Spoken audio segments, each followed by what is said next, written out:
Bien, bonjour à tous et à toutes. Genèse chapitre 20, verset 11. Abraham répondit, je me disais qu'il n'y avait sans doute aucune crainte de Dieu dans ce pays et que l'on me tuerait à cause de ma femme. Amen. Donc Abraham est dans ce pays de Guérar et il vient d'avoir cette entrevue avec le roi qui vient lui dire, mais qu'est-ce que tu m'as fait en fait avec ta femme? On a failli mourir. Heureusement que Dieu m'a arrêté.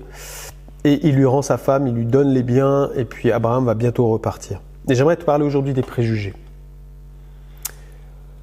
Il est facile de tomber dans des préjugés en fait. Abraham, pourquoi avait-il ce préjugé sur ce roi? Eh bien parce qu'il ne connaissait pas le cœur de ce roi. Il a regardé le lieu où il habitait, le lieu du pays des futurs Philistins, Guérar. Et pour lui, c'était un roi païen qui n'avait aucune crainte de Dieu dans son cœur. Il ne risquait pas d'en trouver, il le dit lui-même. Je pensais que tu n'avais aucune crainte dans ta vie. En fait, il avait fait une analyse personnelle, mais ce n'était pas Dieu qui lui a révélé ça, c'était simplement sa chair. C'était une analyse naturelle. Et il a confondu les choses. Et parfois, nous aussi, nous avons des préjugés de cette manière-là, les uns envers les autres, et Dieu veut qu'on corrige cela, et lui-même veut corriger ça dans nos vies.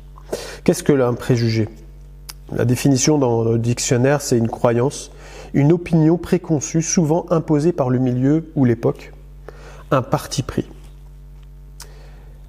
Donc en clair, on est influencé par ce qu'on reçoit comme information du milieu, de la personne, là où il vit, là ce que peut-être on a même entendu, quelque chose qu'on nous a rapporté sur la vie de la personne, et puis on s'en fait tout de suite un préjugé. Donc qu'est-ce que ça va créer? Ça va créer une distance entre nous et la personne. Alors ça peut être un préjugé positif.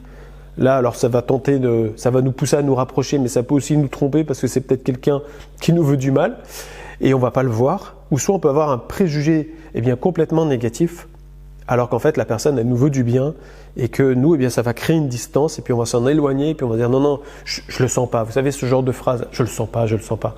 Alors oui, parfois c'est spirituel, c'est Saint-Esprit qui peut t'avertir, mais parfois ça peut être aussi ta chair qui te fait croire que. Alors comment faire? En fait, la Bible nous dit que l'homme spirituel, 1 Corinthiens 2,15, celui qui est spirituel discerne toute chose. Ça, c'est en version Darby, discerne toute chose. Discerner, c'est-à-dire que, il n'est pas focalisé sur le naturel, mais il discerne spirituellement ce qui se passe. C'est-à-dire qu'il va écouter les avertissements du Saint-Esprit. Le Seigneur nous demande d'aimer tous les hommes. Qu'ils soient bons ou mauvais, on doit les aimer.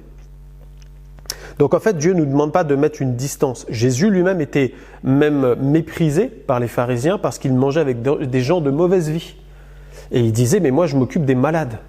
Donc il y avait plein de préjugés sur la vie de Jésus lui-même. Alors qu'il était fils de Dieu, on le méprisait, on le dénigrait, on colportait des choses sur la vie de Jésus alors qu'il était bon et qu'il était juste et droit. Donc la preuve que les préjugés vont vite en fait dans ce milieu-là.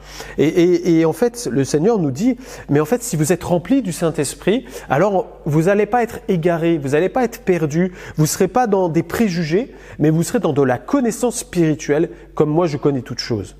Quand Jésus pouvait rencontrer des hommes qui étaient contre lui, comme des pharisiens, il va dire par un moment, je sais ce qu'il y a en eux. Donc il avait une connaissance spirituelle même des pensées qui habitaient ceux qui étaient en face d'eux et pourquoi ils venaient contre lui, mais il ne les rejetait pas pour autant. Il était dans la connaissance pour essayer de bénir. Et c'est ça la différence.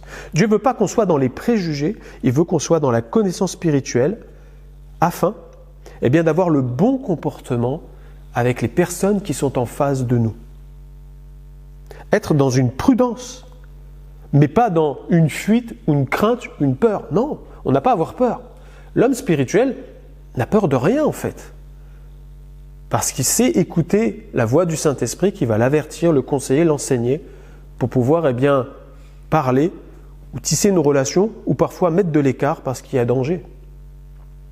Mais c'est le Saint-Esprit qui doit te conduire et qui doit t'apprendre. Mais comment faire? C'est avoir une relation continuelle avec le Saint-Esprit et apprendre à l'écouter. Comment? Éphésiens 5, 18, ne vous enivrez pas de vin, c'est de la débauche, soyez au contraire remplis de l'Esprit. Et le conseil du Saint-Esprit pour le faire, c'est quoi? Entretenez-vous. Par des psaumes, par des hymnes, par des cantiques spirituels, chantant et célébrant de tout votre cœur les louanges du Seigneur. Rendez continuellement grâce pour toutes choses à Dieu, le Père, au nom de notre Seigneur Jésus-Christ. Amen. C'est-à-dire, eh bien, chercher cette communion continuelle avec le Saint-Esprit, prier, prendre le temps de louer, d'adorer, de méditer la parole de Dieu, d'être en connexion avec le Saint-Esprit. C'est à ce moment-là que le Saint-Esprit pourra préparer ton cœur pour recevoir les informations en temps et en heure.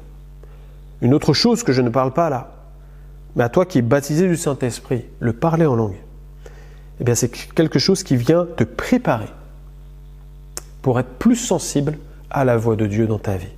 Et j'aimerais vraiment t'encourager dans ce sens-là, afin que Dieu puisse préparer ton cœur et que tu ne sois pas dans les préjugés, mais que tu sois dans le discernement, chose qui est complètement différente. Que tu marches dans l'amour et par l'amour, parce que c'est à ça que nous sommes appelés, pas à rejeter les gens. Alors on va prier. Seigneur, merci pour l'œuvre du Saint-Esprit dans ma vie. Merci Seigneur parce qu'aujourd'hui tu me dis Seigneur que les préjugés ne doivent pas être dans ma vie Seigneur. Je te prie de me pardonner toutes les fois où j'ai posé un jugement sur quelqu'un avant même de connaître la personne. Seigneur, pardonne-moi parce que bien souvent tu as voulu me parler mais je n'ai pas écouté. Et je veux apprendre dès aujourd'hui Seigneur à développer ma relation avec toi Saint-Esprit.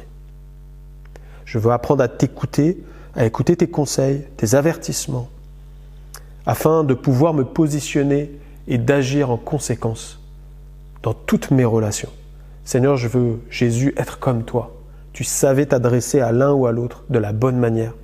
Alors Seigneur, je prie pour que je sois un homme ou une femme, Seigneur, rempli du Saint-Esprit et que je puisse parler à mon prochain comme toi, tu peux parler à chacun d'entre nous. Merci Seigneur de me conduire dans tes voies. Dans le nom de Jésus. Amen. Que Dieu te bénisse. On se retrouve la prochaine fois.